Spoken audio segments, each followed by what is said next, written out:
secret that recycling is important and can go a long way in preserving our environment. This week, South Africa celebrates Recycling Week. Now, to find out more about the significance of this week, we are joined in studio by John Hunt, the Managing Director of Mpact Recycling, South Africa's biggest paper recycler. John, a very good morning to you and welcome to AM News. Why is this week so important? Well, this week's really a wonderful opportunity to talk about what we do as a business every day of the year, and to highlight the importance of recycling for the country. Not only the environmental benefits, obviously the more we recycle, the less it goes to landfill, the less that's lying around on our streets, but also the opportunity it provides to create sustainable livelihoods for so many people. I think there are over 100,000 people who make a living collecting material for recycling. But that's not the end of it either. Once the material is collected, put into bales, it's then shipped off to factories where it's converted into new products. And that again, creates enormous value and economic benefit for the country. Wonderful.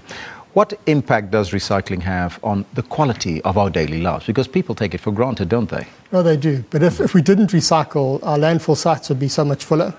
We'd be paying a lot more money to dispose of waste because we'd have to travel that much further.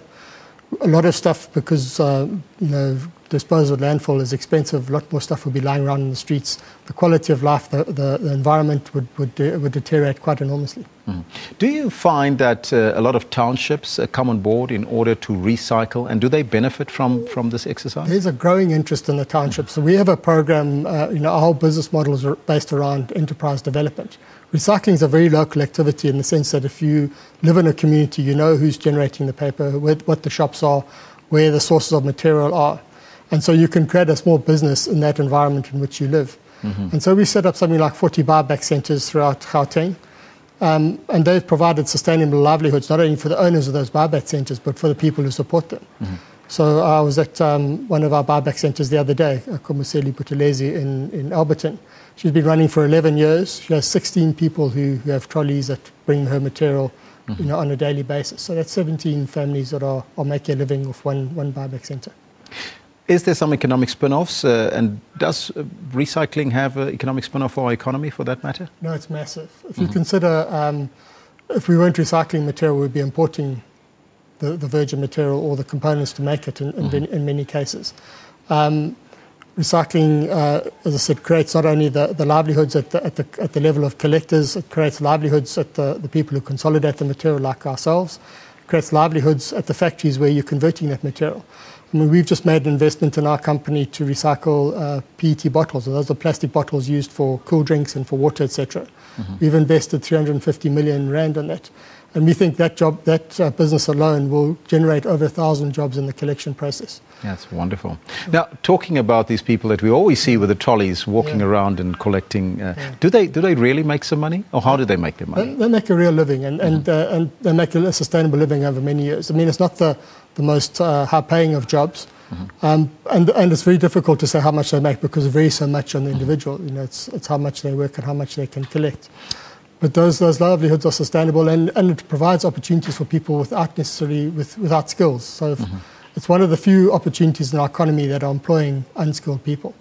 Now, if we look at those trolleys that we see currently in the visuals there, those are the type of trolleys that we're talking about, and some of them are not as nice as the others that we see. Is that a new initiative? In some areas, we've given people trolleys. A lot of people actually prefer, you see those flat deck trolleys that they use. They prefer that to put a bag on top, and it comes down to the individual, how they like to manage their business. The downside of a big trolley like that, of course, is the weight overhead, so you're not only pushing the material you've collected, but the trolley itself. That's right. So it really depends on the individual. So how can young people now exploit recycling opportunities in order to basically look at entrepreneurial purposes in order to survive and make a business like these particular haulers are doing currently? We're always on the lookout for people who want to set up a business in recycling. And the model we have is that we'll provide equipment, we'll provide training and education, and technical knowledge. How do you separate the various grades, what the values of the various materials are, and give you some advice on who to approach to find material. So people can contact us through our website, which is www.impactrecycling.co.za. Or we also have a toll-free number, which is 08000 22 11 2. And we'll give you some guidance. And if we don't have our own branch in the area, we have something like 1,000 businesses around 100 businesses around the country that supply us. We can put you in contact with some of them and you become a dealer to them as well.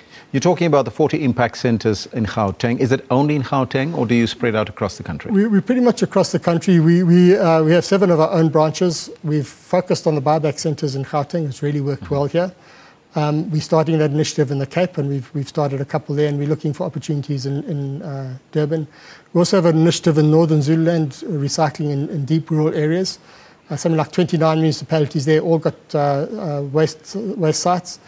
But because the distances are so large and the volume collected so small, the economics of it are difficult. But we've put a project in place, probably employing about 300 people in that area, and we're seeing the volumes continuously improving.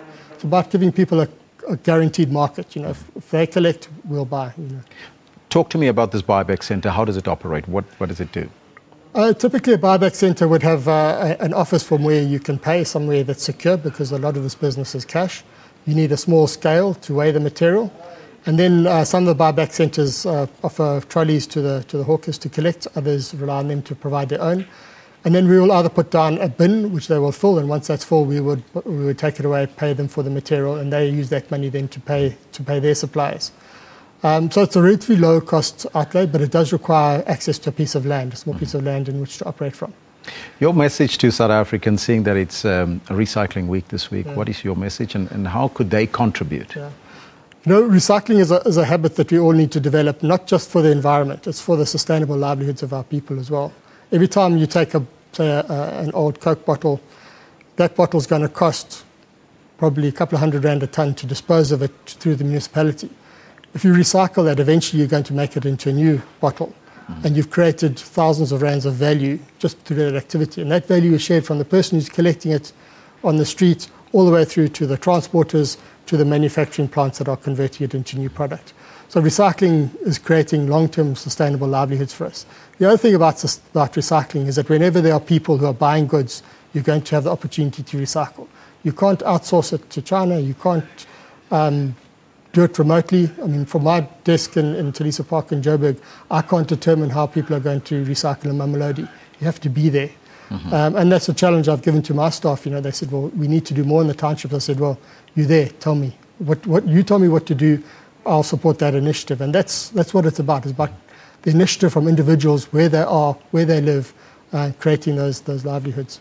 Let's just go back to those contact details. www.impactrecycling.co.za. And the 0800 number again? It's 08000 22 11 2. 11.2. Yeah. John, thank you so much for coming in this morning and joining us here. Thank you for sharing this. Now, that was John Hunt, the Managing Director of Mpact Recycling, South Africa's biggest paper recycling, and they're also doing bottles now, which is the plastic recycling as well. So you can get in touch with them. Go to the website, check them out. But right now, let's take a break.